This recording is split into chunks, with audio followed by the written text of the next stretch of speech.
what happened.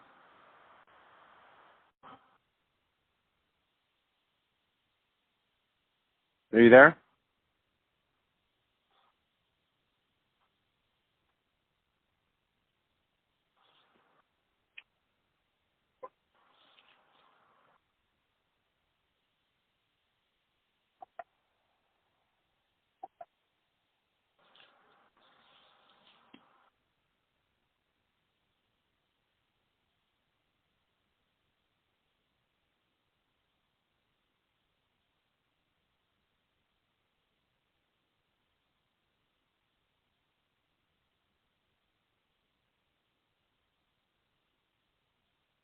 Hold on.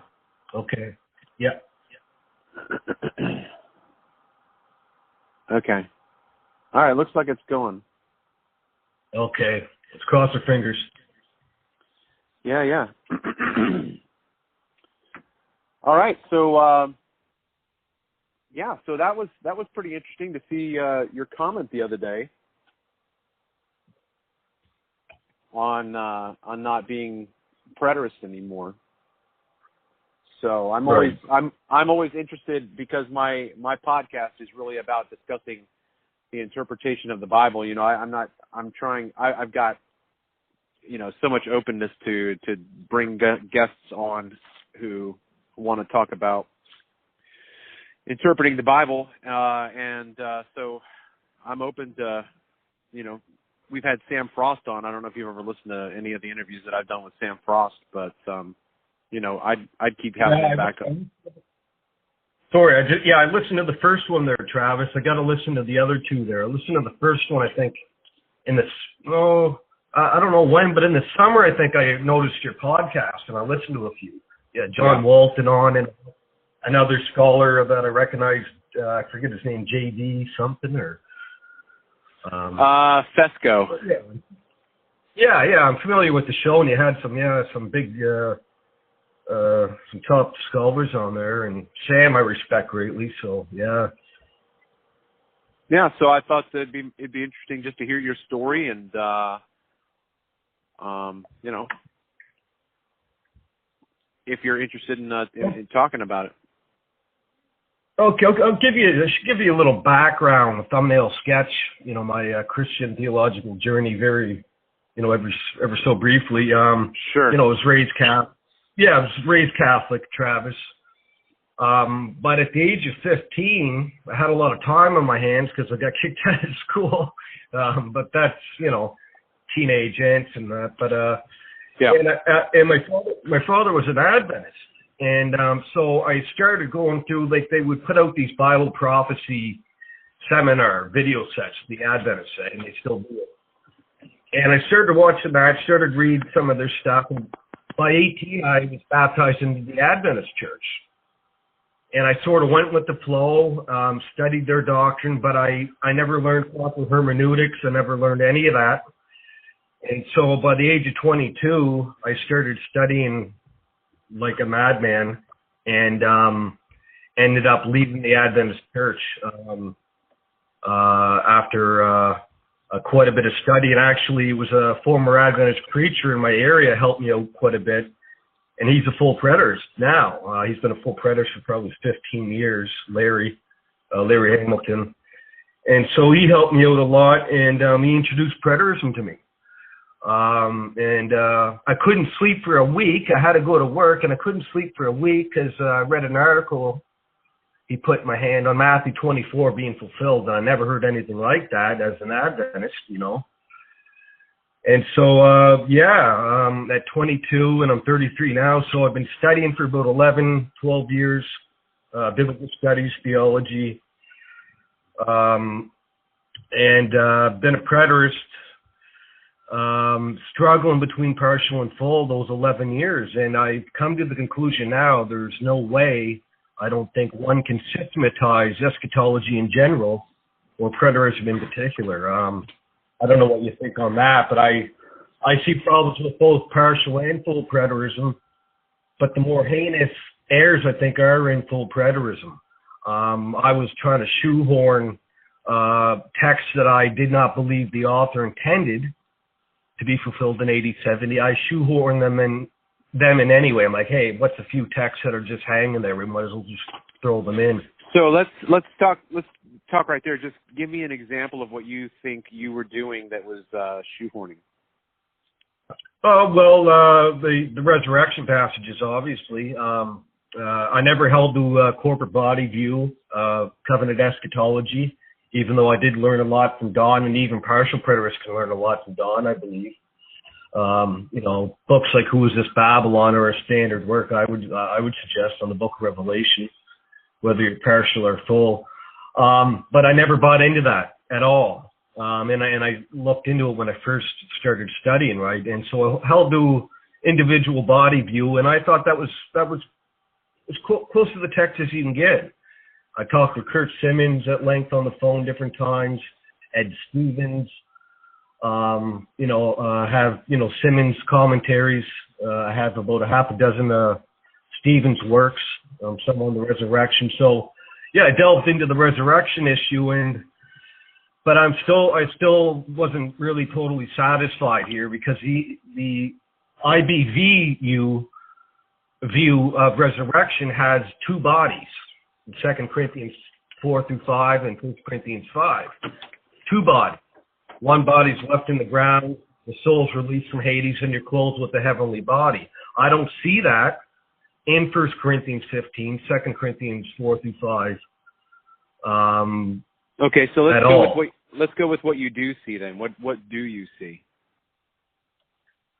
I still see, the bulk of Christ's ministry, as N.T. Wright has said, and he's right. I mean, you look at the parables of Jesus, all of them pretty much refer to either implicitly or explicitly, especially the kingdom parables, explicitly to the fall of Jerusalem in AD 70. And he was chastising the Pharisees in most of those parables. So I believe pretty much partial preterists, I guess you could say I'm leaning towards, but there's still a lot I haven't worked out, Travis, and I'm putting eschatology. So I'm putting eschatology on the back burner to study things I was neglecting for 11 years. I mean, I studied other things, soteriology quite a bit and things like that, but it's got to go on the back burner now. But yeah, I would see the bulk of Revelation as fulfilled. The synoptics, yes. I would just hold out for a future resurrection and judgment. And well, let me suggest. I don't know if you've read my article that I wrote. I wrote an article where I tried to maintain a balance, because I'm convinced that the preterist hermeneutic is correct, and I don't believe that a partial preterist hermeneutic is correct. So I wrote my article differentiating my view from a full preterist view. So I've gotten kicked out of other eschatological Facebook groups because they label me as a full preterist. And whenever I say this, it's so funny.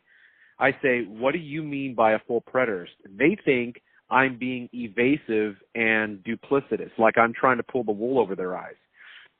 But all I'm doing is asking them to tell me what their term means, because then I could say, "That's me. No, that's not me."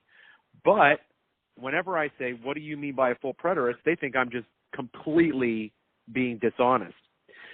So they just cut me out of the group. So I wrote my article because I thought, this is true. A preterist hermeneutic is true. I might not be able to answer every single question or every single passage where someone would say, "Well, what about this passage?" And I would say to them, "Okay, I believe that cakes exist.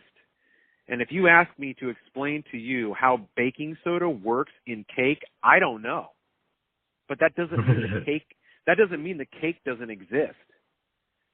So when someone says, "Well, what do you do about the 1,000 years? You don't think that's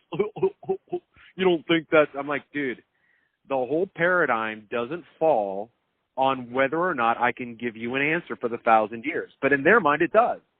In their mind, they're like, you can't answer this, therefore your argument as a whole is false. That's just not true.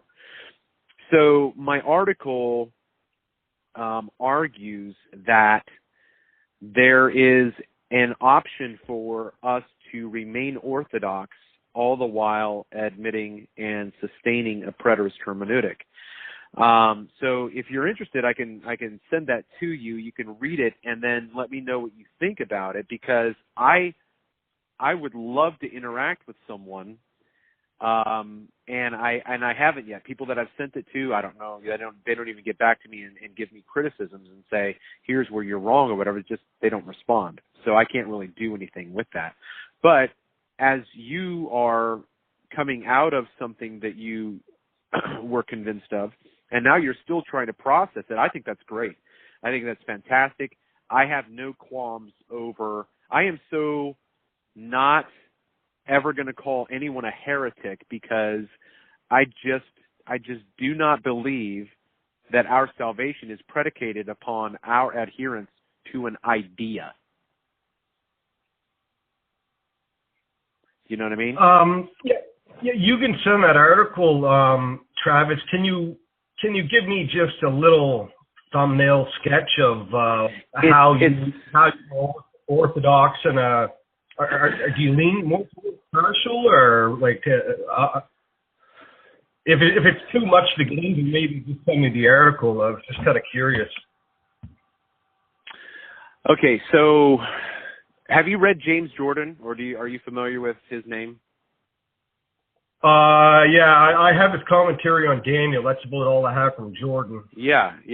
Well, I've been listening to Jordan for the past 15 years, and a lot of my theology has taken shape because of his theology. But I've taken it farther than he's going to be comfortable with. He's not a full preterist, and I would say, You made me a full.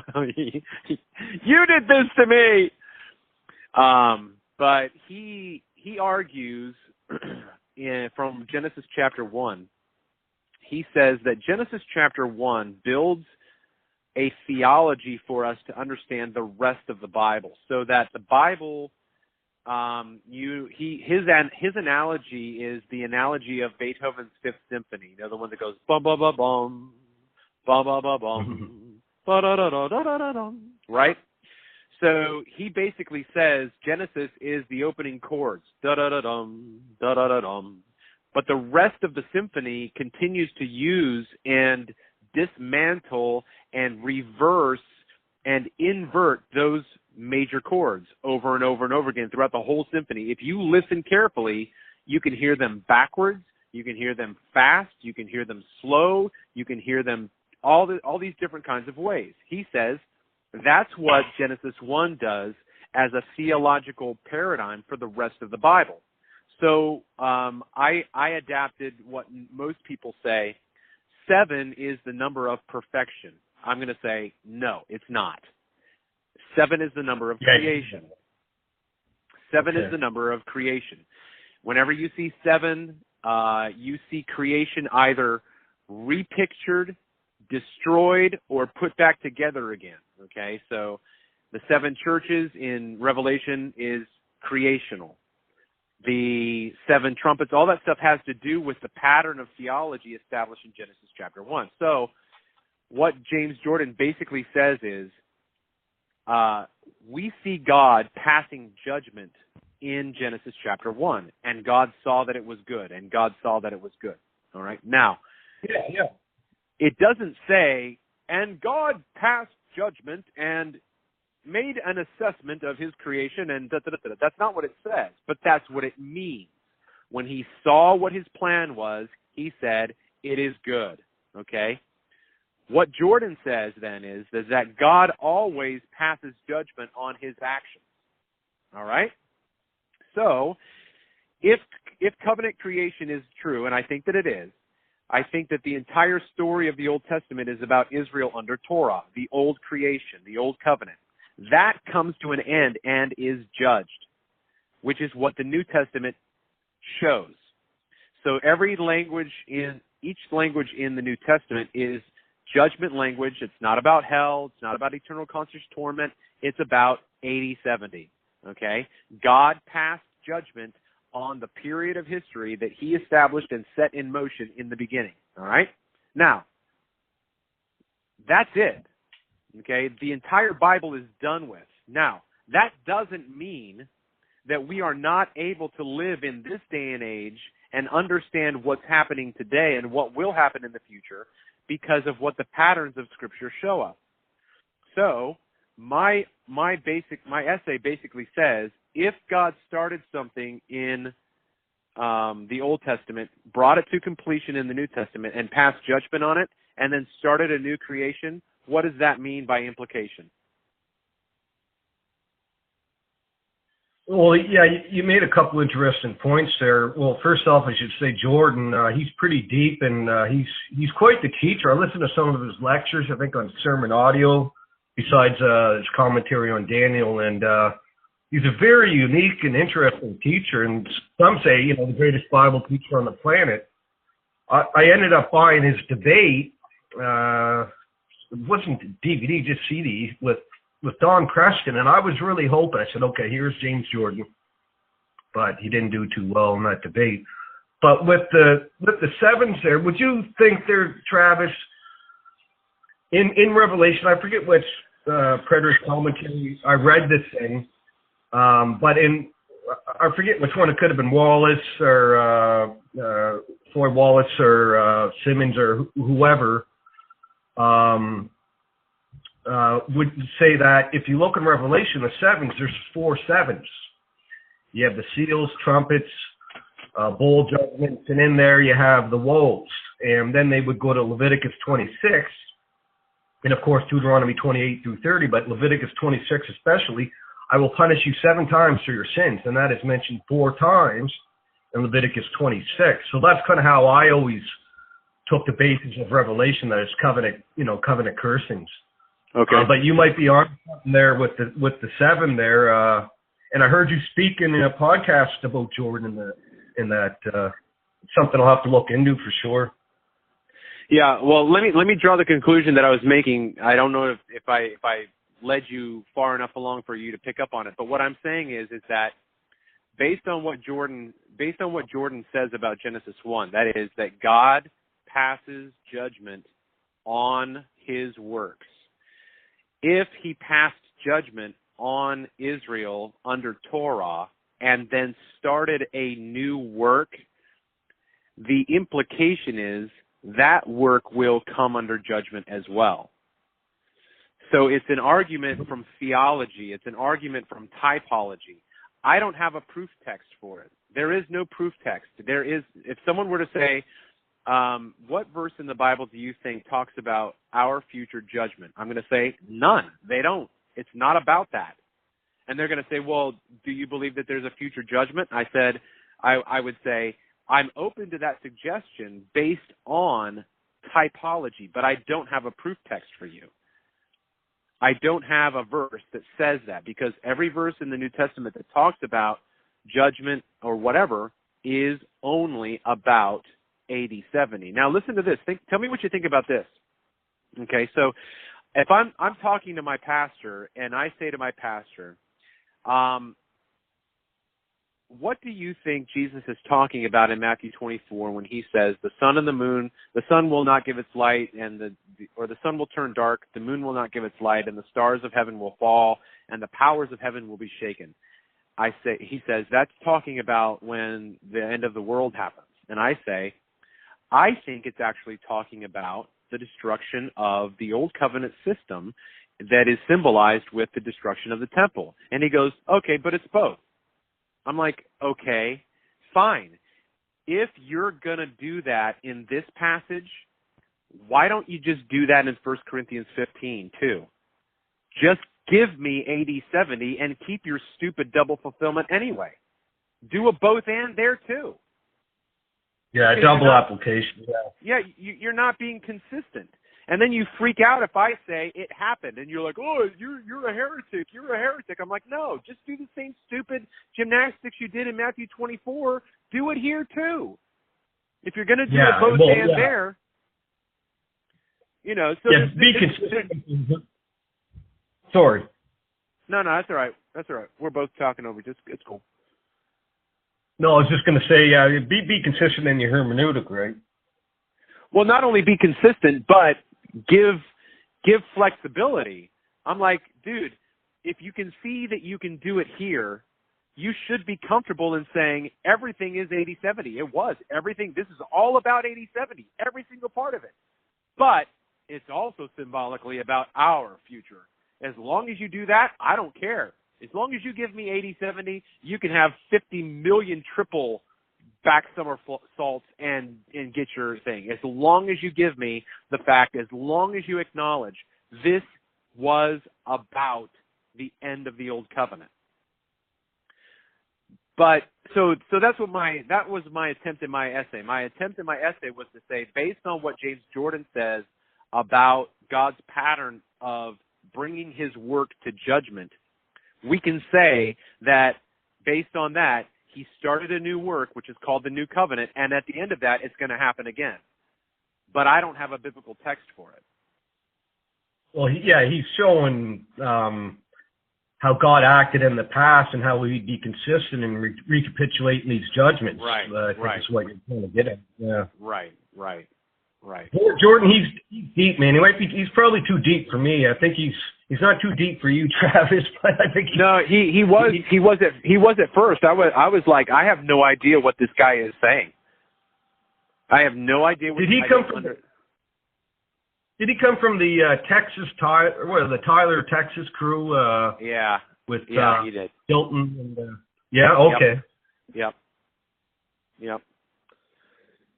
Some great scholars there, though, man. So, yeah. So here's something for you to think about, because I let me try to think back to what you were saying and what I thought about to say. Revelation in the sevens. There, I was. That wasn't it. It was going back to what you said about 1 Corinthians 15 and 1 Corinthians 4 and 5. You were talking about the body concept there. Yeah. So tell me again what you think those two passages are saying. Okay, it's been a while, Travis, since I studied resurrection, but just to me, just reading through 1 Corinthians 15 and 2 Corinthians 4 through 5. Let's go to 2 Corinthians 4 through 5 real quick here. All right. Let's start with chapter 4, verse 7. Let me get glasses here. Okay. Yeah, 2 Corinthians 4 through 7. And here Paul's making, of course, an apology from chapter 2 through 7. I think most commentators have put the split there. Actually wrote an article on this. But verse 7. But we have this treasure, that's the inner man, I believe, in earthen vessels, so that the surpassing greatness of the power and will be of God and not of ourselves. We are afflicted in every way, but not crushed, perplexed, but not despairing, persecuted, but not forsaken, struck down, but not destroyed, always carrying about in the body, that's the physical, biological body, that's the body, the earthen vessels, that is being persecuted, always carrying about in the body the dying of Jesus, so that the life of Jesus also is manifested in our body. That's not a collective body, in my opinion. Well, I would take issue with that. I actually have no difficulty seeing that as a statement about the persecution that Jesus talks about in Matthew 24. When he tells his disciples that the tribulation that is going to come upon them, all Paul is doing is saying, we're going through the tribulation. Our body is going through we are going through. We are afflicted, which is the word thalipsis, which is the word for tribulation. We are tribulated. We are tribulated in every way. We are perplexed. We are persecuted. It would not be any longer my presupposition to understand him referring to the physical body? Well, I would say, not to be contentious or anything. That's okay. But I think you have to have a presupposition to deny that this is a physical, biological body. I mean, that's just what I mean. It's like that's what I was trying to do, jam these texts in, and the immortal, the IB view appealed to me a lot more because it was closer to the text, I thought, but not close enough. I mean, for me, my intention is to get the author's intention, no matter what, even if it messes up my theology. That's my goal now, is to, when I try to exegete a text, what is the author intending? Not what I want him to say, but what is he actually trying to say here? But what would your opinion be, Travis, verse 7, earthen vessels? Would you say that's the physical body? I would have to. Yeah. See. Okay. So whenever a biblical writer uses a term or a phrase, he knows what he's saying, right? He knows what he's using. When John says, "I saw a new heavens and a new earth, for the former heavens had passed away," he knows exactly what he means by that. Now, if I'm reading that text and I think he means the physical creation, I'm going to be wrong. So I'm going to say right now, based on your question, I don't know what Paul means. I would have to meditate on what he's possibly trying to say. Why would he be calling? Let's say, for instance, Joel, that you're right. Let's say that he is talking about physical bodies. My question would be, why does he call them earthen vessels? Because the justification for that symbolism needs to be established. You can say to me, he's talking about the physical body, and I would maybe go, okay, I believe you. But if I were a real student, I would say, prove it. Where would you go to show me where Paul gets his idea of calling the bodies that we inhabit, our physical, biological bodies? Why would he call them earthen vessels? Because they aren't clay pots. That's not what they are. So that would be my question. You might be right. But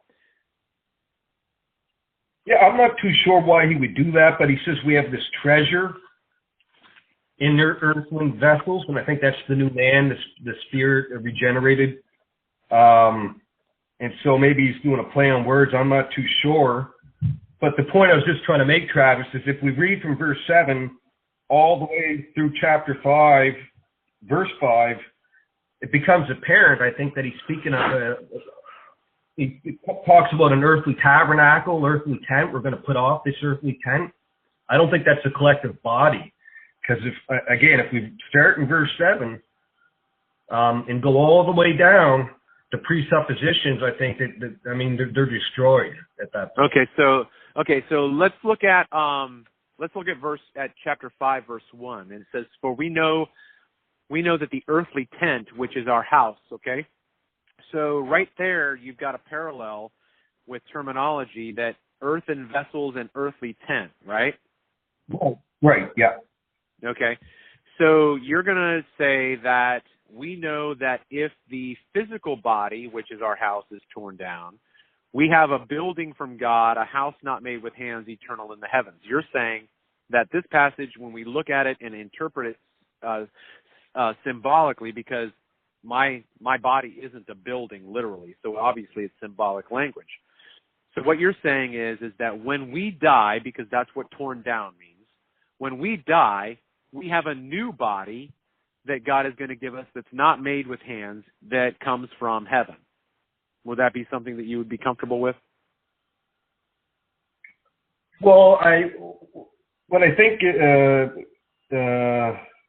is what he's talking about here. See, a lot of the commentators I looked at, more the liberal ones, I get a liberal set there. I forget the name of it.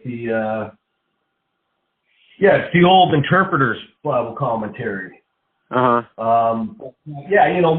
ones like that say, well, Paul shifted his change. or shifted his mindset in 2 Corinthians 5 from 1 Corinthians 15. Because, yeah, they would say it seems like he's speaking of two bodies here, so on and so forth. And that's the view I think Stevens takes. I don't think so at all. Say that again. You don't think what? Because he says, pardon me? What is it that you don't think? I can't remember, Travis. I was just going to make a point in verse 2. I can't remember. You said that the old interpreters said that Paul makes a switch, and then you brought Stevens in. Yeah, and Stevens takes the same view that there's two bodies in 1 Corinthians 15 and 2 Corinthians 5. Because we will not be found naked. And in verse 2, for indeed, in this house we groan longing to be clothed with our dwelling from heaven, insomuch as we haven't put on, we will not be found naked. And so let me ask you a question real quick, okay? So do you take the story in Genesis 2 literally? Do you believe it's a literal historical? Okay, no. So what does the nakedness refer to there? That's a good question. Okay, so here all I'm asking you is to be comfortable with, if you're comfortable with nakedness not being physical and biological in Genesis chapter 2, I'm going to say I believe consistency demands that we do not change the nature of the New Testament, because what we end up doing is making the New Testament real and historical and biological when the Old Testament wasn't. Well, I mean, in Genesis 2, I mean, that's another context, Travis. You know. I don't think so. I don't know. It's all eschatological, Joel. It's all. Yeah. I know your view there. Yeah. Okay. No, but yeah, I don't know if that would be considered what D.A. Carson called, and what was it, exegetical fallacies, an illegitimate totalitarian transfer, where you load in one context and throw it in another. You know what I mean? That's called the uniformity of Scripture. Well, the analogy of Scripture, yeah, I mean, and the uniformity of Scripture, but would you agree, Travis, that it seems to say, before we even get to chapter 5, that he seems to be talking about his body physically dying under persecution? I mean, I don't see how we can take this in any other way than a physical, biological body leading up to chapter 5. Leading up to chapter 5. I don't, verse 14, chapter 4, knowing that he, the Father who raised the Lord Jesus, will raise also with Jesus, us also with Jesus, and will present us with you. Yeah. So one chapter, Travis, I think that's overlooked, and I've been hammering on this a bit, is 1 Corinthians 6. There's a text there that I think is an overlooked resurrection passage. All right. 1 Corinthians 6. I don't know if you want to get into that or not, or I don't. Yeah, I don't care. We can talk about whatever you want. Let me turn my page. Okay, so where are you at? 1 Corinthians 6 there, Travis. I think verse 13. Okay, I'm sorry. Did you say 1 Corinthians? Yeah, 1 Corinthians 6. Sorry, verse 13. That's all right. That's all right, because we were in 2 Corinthians a second ago, right? Yep. Right. No, this is a text. It's what I'm saying. It's an overlooked text when it comes to resurrection, I think. And I wrote just a small little piece and posted it in a few groups on it. But yeah, food is for the stomach. I'm reading from the New American Standard. Food is for the stomach is for food, but God will do away with both of them. Yet the body is not for immorality, but for the Lord, and the Lord is for the body. Now God has not only raised the Lord, but will also raise us with power. Do you not know that your bodies are members of Christ?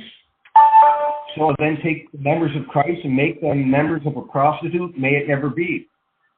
So Paul, and sandwiched in between this, we have chapter 5, the man taking his father's wife, sexual immorality there. Verse 9 through 11, he lists different sexual immoralities of chapter 6. And then he speaks about here the stomach, the literal stomach is for food, but God will do away with both of them. Yet the body, what body is that? Is that the body of Christ? No, that's the individual body. Yet the body is not for immorality, but the Lord, and the Lord for the body. And now God has not only raised up the Lord, but will raise us up through his power. Raise what up? Raise up our body. The body that's not for sexual immorality. So that, I mean, I think that's an overlooked text, and I think it's a devastating text for any view of the resurrection within full preterism. Well, I'm going to make a suggestion that's going to be a bit over your head, and I don't mean that condescendingly. I mean that it's something that you probably haven't thought of, so it's not going to make sense right away. You're a lot more learned than me, Travis. I listen to you. You're a lot more learned than me. Yeah, but that's not the point. That's not. I can be wrong about this, but I'm going to say that I believe the prostitute here is Old Covenant Israel. Yeah, that's the answer I got quite a bit. Yeah, that's the answer I got quite a bit. Yeah. Shall I then take away the members of Christ and make them members of a prostitute? That's going back to Judaism. So again, if you can think about this, I believe that all the laws that God established under Torah are eschatological in nature. So that, for instance, when we look at what happens in the book of Revelation, we see that Israel is treated as a daughter of a priest who goes out and prostitutes herself. She is stoned and she is burned. Yeah, exactly. That's the punishment under Torah, yeah. Okay. Yeah. That, I want to tell you that I'm convinced that needs to be imposed on all of these texts of sexual immorality. That's what Paul is talking about. He is calling them to remain faithful to their new husband and not to go prostituting after her old husband, which was Adam.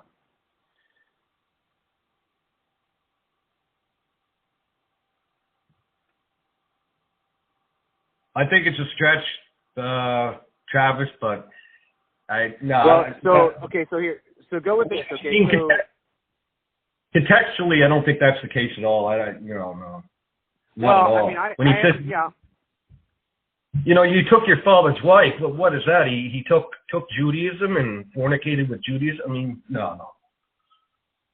I don't. No. I mean, contextually, there's no way that will work. I disagree. I think we have to look at it eschatologically. So if you think about, again, like for instance, think about John chapter 8. In John chapter 8, a woman caught in adultery is brought before Jesus. Okay? That woman is Israel. The Jews want them to stone her right then and there for prostitution. Jesus writes down on the ground the same thing that was the handwriting on the wall in Daniel. You have been weighed in the scales and you have been found wanting. And Jesus basically stands up and says, do you guys really want to do this?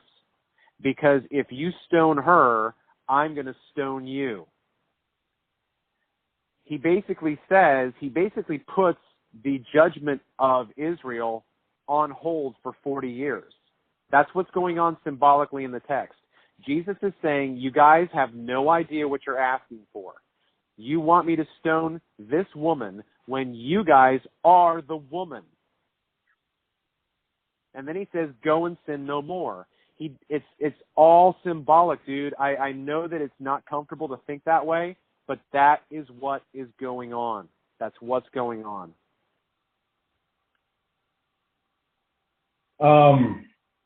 Do you believe that should be in the text there, Travis? You're probably more apt to speak about it than myself. It's been a long you know time. Yeah. It's been a long time since I have looked at textual criticism. Right. But I also have a comfortability with the text being redacted at later points by authors that want to elaborate on what's going on. So I don't have any problem with it being added later. Okay. Yeah, I think it probably happened. You know what I mean? So yeah, I don't really have. I don't disagree. I don't disagree that it happened. I'm saying the theological intention of its place in the story. So go back again. Okay, go back to John chapter 4 when Jesus meets the woman at the well. Okay, that story of Jesus meeting the woman at the well is the fulfillment of the Levirate law marriage, because she has 6 husbands. And Jesus is the 7th husband. Okay, so the law of the Levirate marriage is that when one husband dies, his brother is supposed to marry his wife so that he has life, so that his children are propagated. Right? Okay, so that's what's going on. So what's interesting is this is why I have a huge issue with translations, because I actually think it should be, well, I guess you could translate it husband, but Jesus says, go and call your man. And she says, I have no man. And he says, that's right, you've had 5 men, and the man you're with now is not your man. Okay, so the word is oner, and the word is different than anthropos, and the word is used in context when you know that it's a husband and wife because of the context, right? But the word simply means man. That's what it means. But when we translate it as husband, I don't think that it's helpful. But nonetheless, you could still do that. If you stay with it theologically, he's basically said, you have tried to find life in 6 other men, and they have all died, and they have all left you childless. I am the 7th man. So that right there shows you that the Levirate law was never about giving in marriage and taking in marriage. It was always about the eschaton. It was all about the history of Israel, who could not find life until the second Adam shows up. So that's, in every single place, that's, if we don't understand how it is. No, but that's interesting there. You piqued my interest there in John 4. I've never heard anybody else say that. I'm the only one that's ever said that. And I'm not saying that makes it right. I'm saying that Jordan never developed that? You developed that, did you, Travis? Yeah, like I said, I don't think that I've ever heard anybody make that connection. Yeah, it's interesting. I mean, Jesus, something to consider, yeah. So just to go back to what your point was in 1 Corinthians 6, I can do what you want. I know what you want to do with the text, but I'm assuming that Paul is doing the same thing here that he's doing in Ephesians chapter 5. Okay, so in Ephesians chapter 5, Paul talks about the coming judgment on the sons of disobedience. Okay? And then he says, do not be drunk with wine, but be filled with the Spirit. Okay? If you are familiar with Isaiah, the image of the imagery of wine drinking in Isaiah is completely eschatological judgment. It's eschatological judgment. If you drink wine, if you drink the wrath wine of God's anger, you're coming under judgment. That's what Paul is saying in Ephesians chapter 5. He is not saying, like the teetotalers want to say, that Paul is saying, look here, he says, don't drink wine. Wine is for drunkards, and so we shouldn't be drunk. That's not what Paul is saying. Yeah. Okay. No. Yeah, I agree with that. So keep going with that into the same eschatological imagery that he's not talking about marriage. He is not talking about the marriage of a husband and wife. He is talking about the church. Paul says it. He says it. I am not talking about what you think I'm talking about. I'm talking about Christ and the church. He's talking about marrying a new husband. He's talking about that whole dynamic of leaving behind the old husband, the old man, for the new man. And the son, the children obeying your parents. That the Ten Commandments are eschatological from beginning to end. They have to do with eschatology. Murder is not about simply murdering your neighbor next door to you. It's about Cain and Abel. Cain murders a prophet. He murders God's mouthpiece. That is what "you shall not murder" refers to. And then you have the language of the language of bearing false witness. That's not telling lies. Should we tell lies? No, but that's not what this passage is about. This passage is about courtroom scenarios where you have the life or death of someone who is covenantally covenantally bound by God as a spokesman. The Ten Commandments, in my opinion, are to a certain degree associated with the prophetic office, because that's what brings the judgment to a head in the first century. Jesus says, if you guys were not like your fathers, you would not kill his prophets. And they say, well, if we were alive when our fathers were alive, we wouldn't have killed them. And Jesus says, okay, here I am. What are you going to do with me? They bear false witness. They murder. They covet. All of the Ten Commandments are broken. It's in my opinion, the Ten Commandments are not a moral code. When we start looking at it that way, we are going to forget how to read the Bible, and we're going to have all of these problems and hiccups later on because we want it to be about this, but it doesn't make sense in this passage if it's about this. Well, it's something I studied quite a bit, coming out of Adventism, obviously, Sabbatarianism and the law and the dual law theory, breaking up the Ten Commandments from the Mosaic law and whatnot. I'm actually, do you know David Clark, Christian Times Magazine?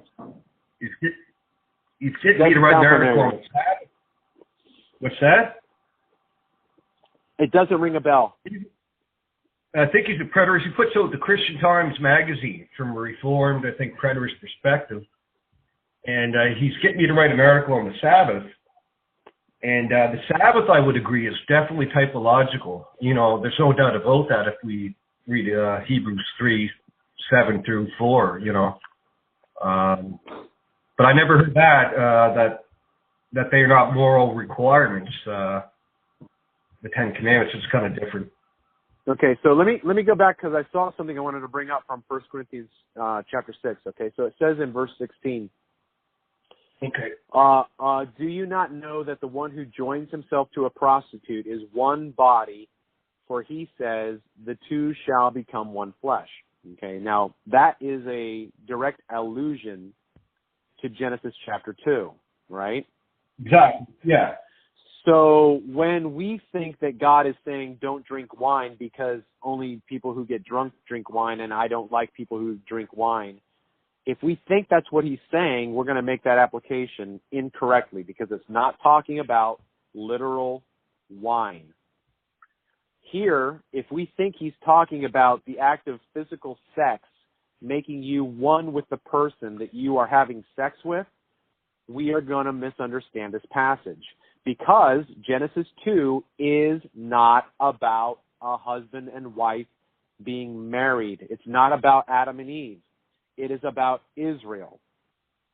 That's what Paul tells us in Ephesians chapter 5, when he's talking about the husband and wife relationship. He says, I'm not even talking, I know this is kind of over your heads, I'm talking about Christ and the church. That's exactly what's going on here in 1 Corinthians 6. He's talking about Christ and the church. If you make yourself in the first century, instead of being the bride of Christ, if you make yourself or remain a prostitute, which is Israel is the prostitute, if you stay in her, you're going to die. You're going to come under judgment. I think that's what Paul is talking about in this passage. Because he's not talking about having sex with a prostitute and then she's basically your wife because you just had sex with her, and we all know that sex makes two people one. That's not what's going on. It's eschatological. No, I disagree, with Ephesians 5. I disagree there, but especially here, I think, because when I made the post on 1 Corinthians 6, I just made a small little post, didn't really get into it much, just saying an overlook resurrection passage, and the overwhelming response from preterists, full preterists, is that let's skip the context and let's just go right down to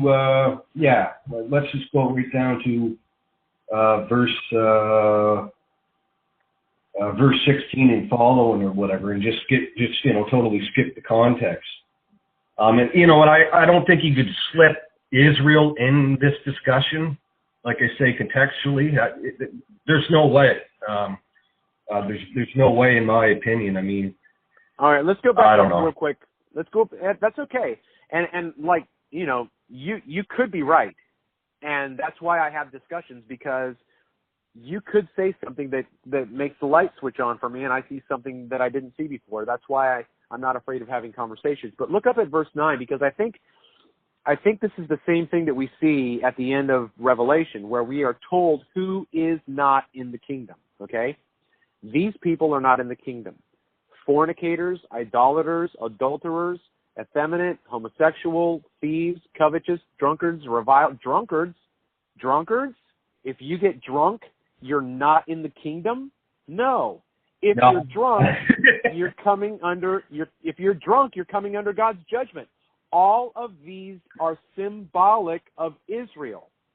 If Israel is an idolater, if she fornicates, if she adulterizes, if she homosexualizes, if she sodomizes, all of these things will not inherit the kingdom of God. Okay? These are eschatological designations. They're the same ones that show up in Revelation 22. They are the ones who are outside the kingdom. The ones who are outside the kingdom and the ones who remain under God's judgment are Judaizing apostates. Would the Corinthian church reading this, would they understand it in the way you have, that no, it's not real drunkenness, it's not real fornication, homosexuality, it's just spiritual homosexuality? Or would they really? That's an argument from silence, because we don't have cliff notes. But I would venture to say, because Go ahead, Travis. I was going to say, I would venture to say that I believe that Paul is writing to people who are thoroughly steeped in Torah. They know exactly. So it's just like Paul, okay? Okay? So when Paul was standing by all of the robes that were disrobed when Stephen was stoned, okay, Paul knew the law.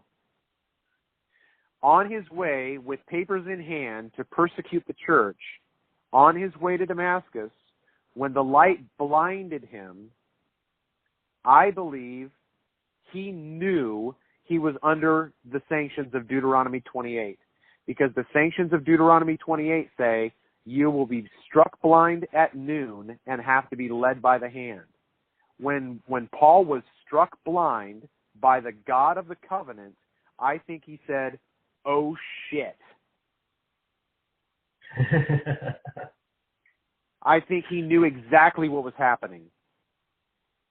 He had to be led around, and so he had a decision to make.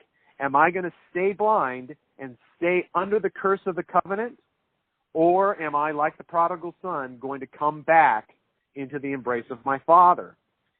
So I'm going to say to you, I believe all of these locations that the Ephesians church, the Corinthian church, the Thessalonians, they are all Jewish.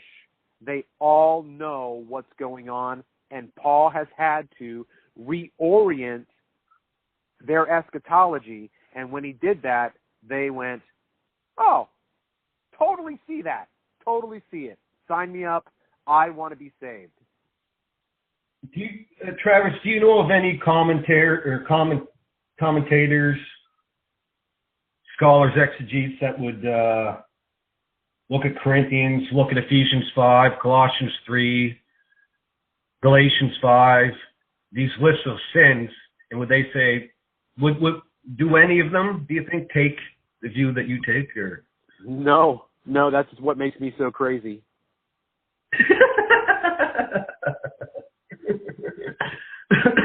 No, but if you think about it, Joel, right? If you're a dispensationalist, and I say to you, you need to look at Matthew 20. If I say read Matthew 24 this way, he's like, I can't. That's not what it says. That is not what it says. What am I fighting against? Am I fighting against what? His paradigm. Yeah, exactly. You are going to find all of these commentators, if they are not looking at this text eschatologically, they are not going to say what I'm saying. Now, again, I could be wrong. Oh, yeah. I mean, that's the attitude to have, Travis. I mean, that's the way I like to think of that. You know, I could be wrong. If I am, I want to know what the text actually, that's my intention in studying, is what does the text, what is the author intending to say? You know what I mean? That's my goal. You know what I mean? So think about this. Think about, are you comfortable with the language of darkness and light in the New Covenant, referring to the Old Covenant and the New Covenant? Darkness and light. I heard you speak on this, I think. Was it this? I don't know if it was Sam Frost. Yeah, you talked about this in a podcast before, I think. Yeah. So go ahead, develop it a little bit if you want, Travis.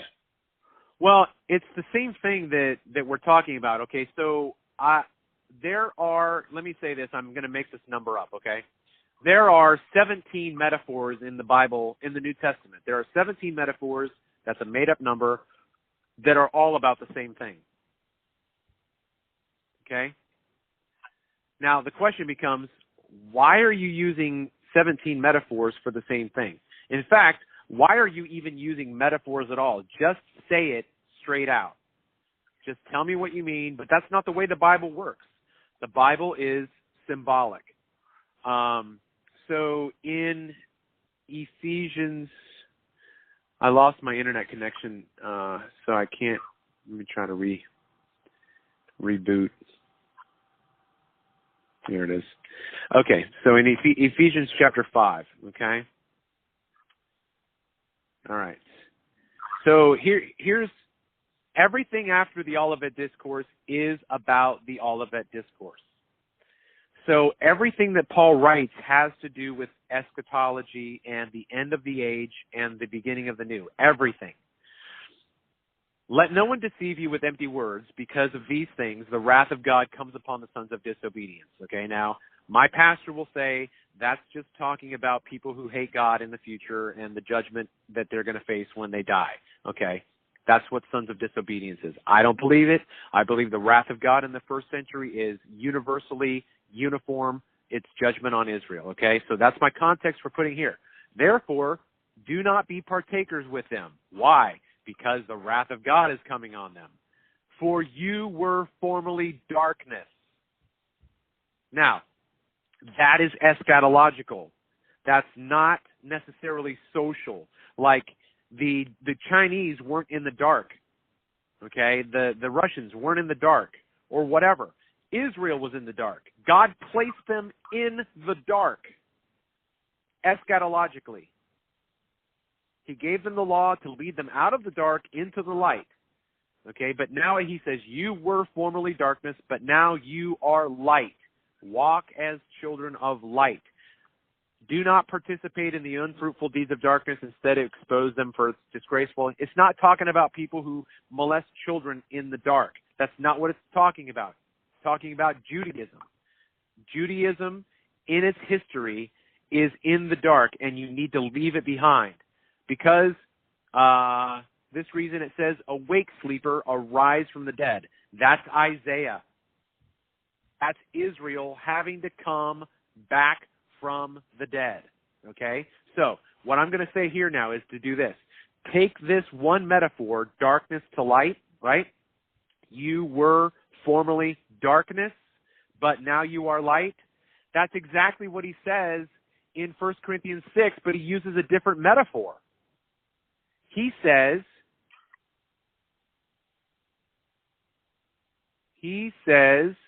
do you not know that the unrighteous will not inherit the kingdom of God? Do not be deceived. Fornicators, idolaters, all these guys will not inherit, and such were some of you. You were darkness, but you were washed. Now you are light. It's the same thing. He's talking about eschatological movement. Get out of the history of the past, which was supposed to lead you into and out of the dark. So if you can be comfortable in Ephesians chapter 5 when he says, you were formerly darkness, and he says in 1 Corinthians 16, you were formerly da-da-da-da-da, but now you are da-da-da-da-da. He's saying the same thing. It's all oriented around the history of Torah. Torah moves through history until Christ comes, and then Torah stops.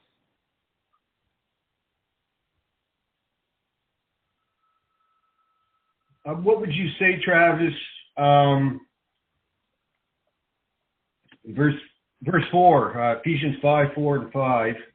And there must be no filthiness and silly talk or coarse jesting, which are not fitting, but rather given of thanks. For this, you know, certain that no immoral person or covetous man who is an idolater.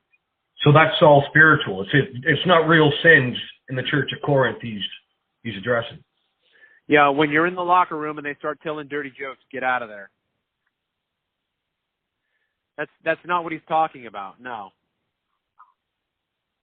I would strongly disagree. I don't mean to come on your show and be contentious or anything like that. I'm just, you know. Oh, I don't think you're being contentious at all. But it doesn't make sense to me. You're catching me by surprise with, you know what I mean, with some of your exegesis. I just haven't heard. Right. Well, that's what I meant. That's what I meant when I said this is probably not going to make any sense to you. But again, verse 3, immorality, right? That is the key. The immorality aspect is the key for eschatology. Because if you stay in Israel, you are a prostitute. What is a prostitute? She's immoral. Okay? So greed, again, greed is an aspect of the law. Coveting is the law. But look when you get down to verse 5. You know this with certainty that no immoral or impure or covetous man who is an idolater has an inheritance in the kingdom of Christ. Okay, so again, what does it mean by the inheritance of the kingdom? Is that AD 70? You know, do you participate in that in AD 70? How do you do that? You leave the old stuff behind. And if you don't leave the old stuff behind, then you're characterized as remaining in the dark.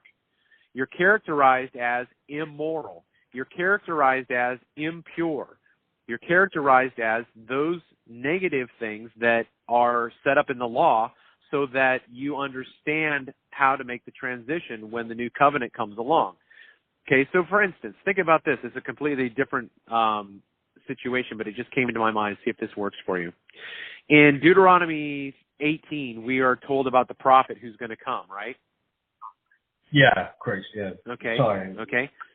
So what happens is, though, is that it tells you what to do to a false prophet. If a false prophet comes along and tries to get you to worship false gods, it tells you what to do to him. Okay? To my knowledge, there's no story in the Old Testament where that is ever played out. We don't ever see Israel herself persecuting a false prophet. Do you know what we do see? We see her killing true prophets. So Deuteronomy 18 is actually turned on its head and condemns them because they don't kill true prophets. I mean, they don't kill false prophets like they're supposed to. They kill the real ones. So when Jesus comes along and he's a true prophet, Deuteronomy 18 will stand against him and say, did this one lead you astray? Did he lead these towns astray? Then why did you kill him? Right? So the law stands against them. But that's what idolatry is. That's what a covetous man is. I mean, all of these. So again, thinking back to what does the New Testament mean by inheriting the kingdom of God in Christ? What is that? If that is a spiritual reality, I have difficulty thinking why Paul is actually using physical, social disqualifications here for people who, he's, in my opinion, he's just not doing that. He's talking about the eschatological judgment, because then he just goes straight in, because it doesn't make any sense.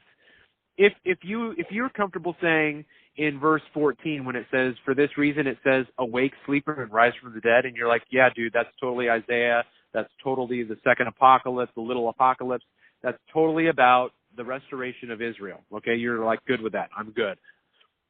And then all of a sudden it starts talking about being drunk with wine. That makes no sense.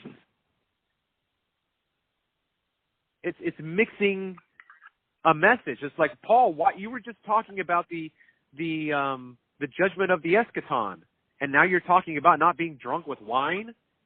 It just doesn't, to me, Joel, it just doesn't make sense that these descriptions are about literal homosexuals, literal drunkards, literal gossips.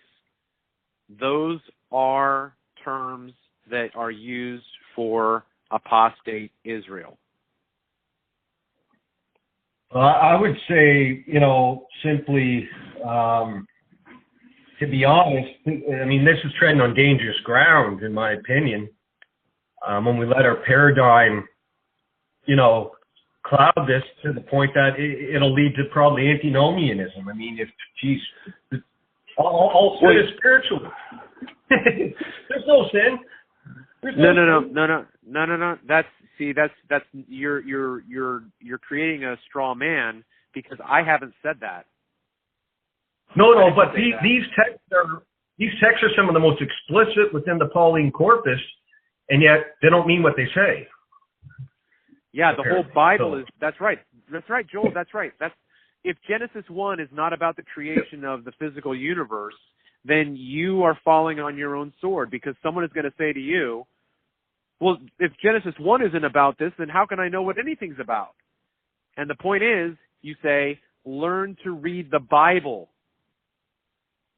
Learn to read these stories. We need to understand genre as well, you know what I mean? It's, I admit, I don't take Genesis 1 through 11 literal, I'm going to say that you need to start doing that throughout the rest of Scripture. I could see some of your stuff. I remember listening to you on the light and darkness from Genesis, and you carrying it through in the New Testament. That was some interesting stuff you were getting into there before. There's not much we agree on today, Travis. I'll have to go back to your other podcast, and I'll agree with a lot more, probably. Yeah, that's okay. But think about this. I reject the accusation that I'm forcing my paradigm. That's such bullshit. That I'm going to call bullshit on that every single time, because I'm going to say, how do you interpret the Bible? What do you use to interpret the Bible? Well, for me, Travis, if a text doesn't fit my paradigm, I'm not gonna shoehorn it in anymore. I mean, that's simply what I was doing. I took the IBVU of resurrection because I thought that was closest to the text. But even then, I was shoehorning, I believe, just to jam everything into AD 70, you know. To be consistent. Yeah. No, well, yeah, I don't have a problem doing that. But where I'm going to differ from you, Joel, is I'm going to say I don't know what to do with this text, but I'm still saying it's AD 70. Yeah, for me, okay. I'd rather let the... Yeah, okay. Go ahead, Travis. Sorry, buddy. No, that's okay. I just mean that, you know, again, I think I said it before. If someone says, tell me about the 1,000 years in Revelation 20, I'm like, I don't know. But it was AD 70. So if my paradigm, see, the problem is it's not the paradigm, it's us. It's when I say to you, or when I think, if I look at a passage and I think, I don't know how to make sense of this passage, that doesn't mean the paradigm's wrong. So I just put that off on the shelf or whatever, or come back to it later, look at it again, think about it I might need more information in order to process this. So again, like talking to my pastor, I'm saying to him, Matthew 24 is not talking about the destruction of the physical heavens and earth. And he says, yes, it is. And I say, no, it's not. And he says, that's what it says. And then I say, but that's not what it means. And then he goes, well, you're just playing crazy with the Bible. And I'm like, no, you don't know how to read. You don't know how to read the Bible. You have to change. Because what he's doing is he's forcing his hermeneutic into Matthew 24 and making it say that it's a literal. But then when you do that, then you go, well, wait a minute. Then he said this generation. Yeah, when you do that, you've screwed up the whole text. And then you have to have all of these crazy answers that disappear with preterism. I don't have to explain this generation. I don't have to explain the parousia. I don't have to explain the fig tree. It all makes sense. But if you make the heavens and earth in that passage... Go ahead. I was going to say, you didn't know the fig tree was Israel and generation means race? You didn't know that, Travis? I know. Yeah. Jesus. No, but you are right there. I mean, with Matthew 24, 29 through 31, that's Oriental language. You know, Isaiah 13, 19, Jeremiah 4, Isaiah. One section of Isaiah I really love, which I think is overlooked a lot, is Isaiah 29 through 37. I think Paul used that, as his basis in 2 Thessalonians 1. That's the basis of many of the texts in Revelation 14, But once you're familiar with this type of language, the way they spoke over there in, the Middle East, it does open your eyes quite a bit, It opens your eyes quite a bit. And I think once a lot of people recognize that, that's when some of the pieces in preterism, quote unquote, in general, start, coming together for them, once they understand that language. Yeah. Yeah. So, man, keep going, keep working through it. I don't fault you at all. I'm interested in hearing what you have to say. And, I can't unsee it now. I don't know. Whatever it was that turned Sam Frost back, I don't know. I can't see it. And he can't, Sam, you had him on how many times? 3 times? Yeah, I've had him on 3 times. Yeah. Did you read his book? His one on why you left full preterism? I didn't read it. I listened to him enough online explain it that it was bad enough.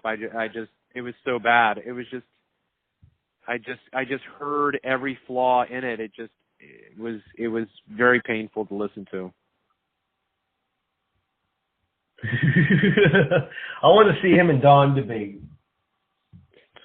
Yeah, I've been trying to get Sam to either debate with me or have an open forum discussion, because I think I have something to offer that's going to be different than Don.